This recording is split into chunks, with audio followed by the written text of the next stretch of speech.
एक शख्स ट्रेन में सोकर उठता है तो उसे तुरंत फील होता है कि ये ट्रेन उसके डेस्टिनेशन वाले रूट पर नहीं है बल्कि किसी और ट्रैक पर चल रही है। वो हड़बड़ाकर इंक्वायरी के लिए उठता है, मगर जैसे ही वो आगे बढ़ता है उसका पैर खून से लथपथ फ्लोर पर स्लिप होता है और वो धड़ाम से गिर पड़ता है। ट्रेन में हर तरफ खून बिखरा हुआ था। ये मंजर देखकर उसकी रूह कांप उठती है। तभी उसकी नजर बगल के केबिन पर पड़ती है, जहाँ एक अजीब सी यूनिक ड्रेस पहने आदमी पैसेंजर्स पर हथौड़ा बरसा रहा था और उनकी बॉडी को काट फाड़ रहा था। इस हॉरर सीन से कहानी फोटोग्राफर लियोन की ओर शिफ्ट होती है। लियोन और उसकी गर्लफ्रेंड माया शादी करना चाहते थे, पर गुड जॉब न होने की वजह से उनकी दाल नहीं गल रही थी। माया के कहने पर लियोन एक स्टूडियो हेड से मिलता है, लेकिन वो उसकी नॉर्मल फोटोज को सीधा रिजेक्ट कर देती है। वो लियोन को टोंट मारती है कि उसे कुछ और ज्यादा इंस्पायरिंग, कुछ संग की तस्वीरें लानी होंगी। अगली रात लियोन के सपनों में वही खूनी ट्रेन और उसमें हो रही मॉडर्न किलिंग्स आने लगती है। अपने काम की सनक में वो तुरंत उसी स्टेशन पर पहुंचता है। वहां वो देखता है कि कुछ लड़के एक लड़की को टीज कर रहे थे। लियोन न सिर्फ उन सबकी फोटोज क्लिक करता है बल्कि हिम्मत करके उस लड़की को बचा भी लेता है। लड़की उसे थैंक्स बोलकर ट्रेन पकड़ने जाती है। जैसे ही ट्रेन का दरवाजा क्लोज होने वाला होता है, 8 सितारों की अंगूठी पहने एक आदमी हाथ से उसे रोकता है और लड़की को अंदर बुलाता है। लियोन उस हाथ की फोटो तुरंत कैप्चर कर लेता है, मगर उस लड़की की किस्मत खराब थी। वो ट्रेन के अंदर बैठे उसी अजीब ड्रेस वाले हत्यारे के हाथों मारी जाती है। लियोन जब अपनी नई फोटोज माया को दिखाता है तो वो सुपर एक्साइटेड होती है, लेकिन लियोन जल्द ही न्यूज़पेपर में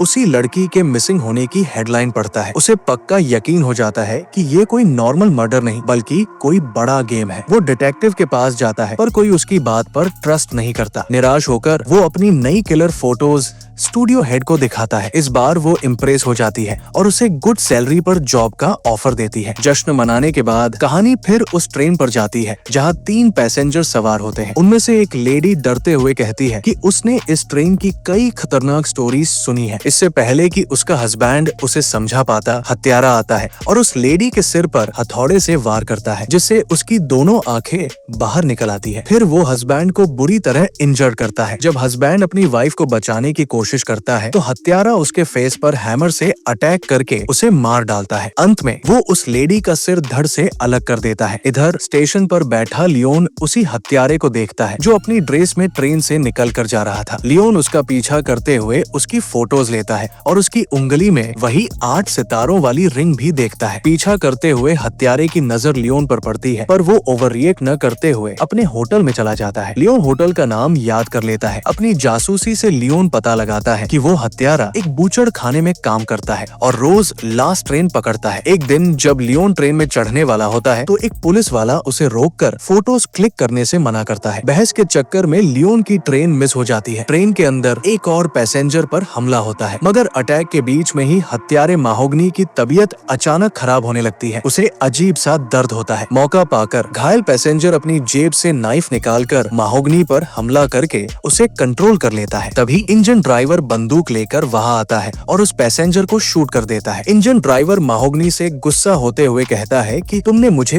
डिसअपॉइंट कर दिया। इसी से माहोगनी का नाम और ये सीक्रेट रिवील होता है कि इंजन ड्राइवर ही इस मर्डर रैकेट का हेड है और वे दोनों पार्टनर हैं। ये भयानक सीन अब लियोन के सपनों में आते हैं, जहां वो खुद को हत्यारे की जगह लोगों को मारते हुए देखता है। इन सपनों से परेशान होकर लियोन सीधा माहोगनी के बूचड़ खाने में पहुंचता है और छुपकर उसकी फोटोज क्लिक करने लगता है। माहोगनी उसे देख लेता है और किल करने के लिए उसकी ओर बढ़ता है, पर लियोन किसी तरह वहां से भाग निकलता है। लियोन के घर पर जब माया को मर्डर से जुड़ी ढेरों फोटोज मिलती है तो लियोन उसे पूरा सच बताता है कि ये किलिंग्स कई सदियों से चली आ रही है। लियोन बताता है कि पहले भी एक बुचर को अरेस्ट किया गया था, पर प्रूफ न मिलने पर उसे रिलीज कर दिया गया था। ये कहानी अब साफ तौर पर एक सीरियल किलिंग रैकेट की ओर इशारा कर रही है, जिसका इतिहास बहुत पुराना है। लियोन इस खतरनाक गेम में फंस चुका है और उसे अब माहोगनी और उसके बॉस को एक्सपोज करना होगा। लियोन अपनी जानलेवा जासूसी के बाद माया को बताता है कि पिछले कुछ सालों से हादसों का ग्राफ लगातार ऊपर जा रहा है और जो पैसेंजर आखिरी ट्रेन पकड़ते हैं वे कभी जिंदा वापस नहीं आते। ये सुनकर माया बहुत टेंस हो जाती है। वो लियोन को समझाती है, तुम्हें इसमें ज्यादा इन्वॉल्व नहीं होना चाहिए, इन सब को छोड़ो और अपने काम पर फोकस करो। मगर लियोन कहाँ रुकने वाला था। अपने विक्टिम्स के लिए माहोगनी फिर से लास्ट ट्रेन में सवार होता है और इस बार लियोन भी पहली बार उसका पीछा करते हुए ट्रेन में चढ़ जाता है और एक दूसरे केबिन में छिप जाता है। माहोगनी वहाँ 2 लड़कों पर हथौड़ा बरसाता है और लियोन इस पूरे खूनी मंजर की कई फोटोज क्लिक करता है। लियोन देखता है कि माहोगनी अपनी अपने विक्टिम्स के कपड़े और जूते उतारता है, उनके दांत तोड़ता है और फिर उनके बाल काट देता है। वो अपने शिकार को वैसे ही साफ करता है जैसे एक कसाई जानवरों की बॉडी को साफ करता है और फिर उन सबको मीट हुक पर टांग देता है। तभी माहोगनी की नजर लियोन पर पड़ती है जो उसकी तस्वीरें खींच रहा था। वो फौरन दौड़कर लियोन को पकड़ लेता है और उसे नॉकआउट कर देता है। जब लियोन की आंख खुलती है तो वो खुद को मीट हुक पर टंगा पाता है। वहाँ कई अजीबोगरीब प्राणी आते हैं जो लियोन की बॉडी को रौंदते हैं। ये सीन शायद प्रतीकात्मक था। जब लियोन को होश आता है तो वो देखता है कि वो आजाद है और इस वक्त बूचड़ खाने में है। माहोगनी ने उसे मारा नहीं बल्कि छोड़ दिया था। घायल लियोन घर लौटता है और माया को सारी कहानी बताता है कि ये किलिंग्स माहोगनी ही कर रहा है। वो सबको मारकर बॉडीज को एक सुनसान स्टेशन पर ले जाता है मगर लियोन के पास कोई सबूत नहीं था क्योंकि माहोगनी ने उसका कैमरा छीन लिया था। लियोन की कहानी को कंफर्म करने के लिए माया अपनी फ्रेंड के साथ माहोगनी की रेजिडेंस पर जाती है। वहाँ उसे मीट काटने वाले कसाई के कई औजार दिखते हैं जो संदेह को सच में बदल देते हैं। तभी माहोगनी भी वहाँ पहुँच जाता है और माया की फ्रेंड को पकड़ लेता है। माया को वहाँ माहोगनी की एक डायरी मिलती है जिसमें किलिंग्स का पूरा रिकॉर्ड था। मर्डर की तारीख, टाइमिंग और विक्टिम्स की डिटेल्स तक लिखी थी। ये डायरी मिलते ही माया को लियोन की बात पर यकीन आ जाता है कि सारे मर्डर माहोगनी ने ही किए हैं। माया अपनी फ्रेंड को ढूंढने में नाकाम रहती है मगर उसका सामना माहोगनी से होता है। वो वहाँ से भाग निकलती है और सीधे जासूस के पास जाती है। वो उसे बताती है कि माहोगनी लगातार ट्रेन में पैसेंजर्स को मार रहा है लेकिन जासूस इस बार भी माया पर भरोसा नहीं करती, ठीक वैसे ही जैसे उसने लियोन पर नहीं किया था। बल्कि वो उल्टा माया को बताती है कि माहोगनी ने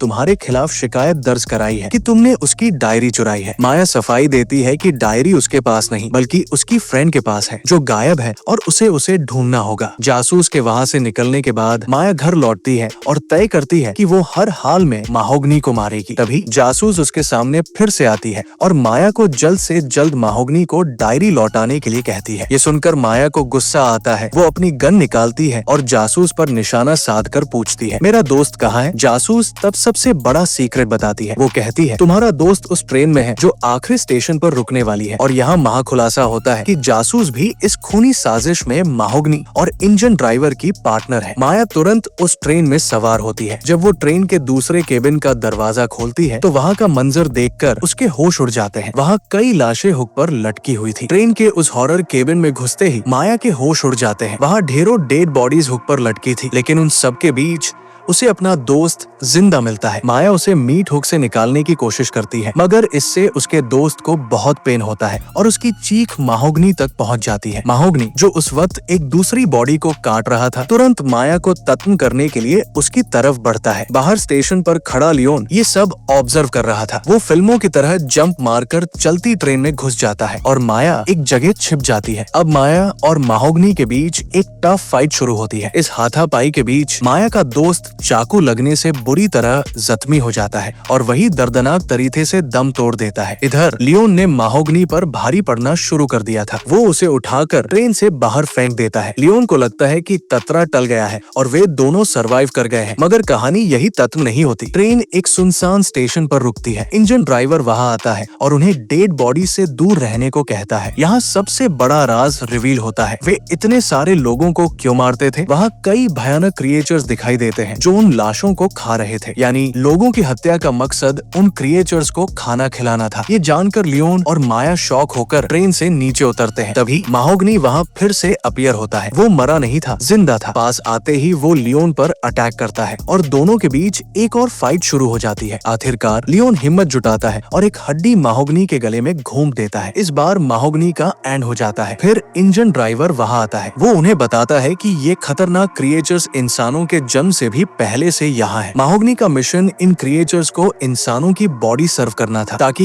ये रात में शांत रहें और दिन में किसी पर हमला न करें। वो कहता है कि ये बेहद खतरनाक है। अगर इन्हें आजाद छोड़ दिया जाए तो ये तबाही मचा देंगे और ढेरों लोगों को मार डालेंगे। इसलिए माहोगनी कुछ इंसानों की बलिदान देकर मानवता को बचाने का काम कर रहा था। ड्राइवर बताता है कि उसने लियोन की बॉडी को रौंद कर उसे जिंदा इसलिए छोड़ा था ताकि लियोन माहोगनी की जगह ले सके और इस प्रोसेस को कंटिन्यू रख सके। ये सब सुन सुनकर लियोन एग्रेसिव हो जाता है और ड्राइवर पर हमला कर देता है, मगर ड्राइवर लियोन की गर्दन पकड़कर उसे ऊपर उठा लेता है। यहाँ एक्सपोज होता है कि इंजन ड्राइवर बेहद ताकतवर है, यानी वो खुद उन्हीं क्रिएचर्स में से एक हो सकता है। पहले झटके में वो लियोन की जुबान बाहर खींच लेता है ताकि वो गूंगा हो जाए और ये सीक्रेट किसी को न बता सके। फिर वो जख्मी माया की तरफ बढ़ता है। वो उसका शरीर फाड़कर माया का दिल बाहर निकालता है और उस दिल को लियोन के सामने लाकर कहता है, अब तुम्हें बिना किसी बहाने के हमारे कमांड पर काम करना होगा। अपनी आंखों के सामने माया को मरते हुए देखकर लियोन पूरी तरह से टूट जाता है और हैरान रह जाता है। इसके बाद वही जासूस सीन में आती है जो टीवी पर लापता माया की न्यूज देख रही होती है। वो माहोगनी के सारे जरूरी इक्विपमेंट्स एक नए कसाई को सौंप देती है, यानी अब वो माहोगनी की जगह लोगों को मारेगा। और यहाँ अंतिम सबसे शॉकिंग खुलासा होता है, ये नया किलर कोई और नहीं बल्कि लियोन है। ये सीन कंफर्म करता है कि लियोन ने अब एक हत्यारा बनने और उस मिशन को जारी रखने का डरावना फैसला ले लिया है। इसी सीन के साथ फिल्म खत्म हो जाती है। ये कहानी सच में एक मास्टरपीस है जिसमें हीरो ही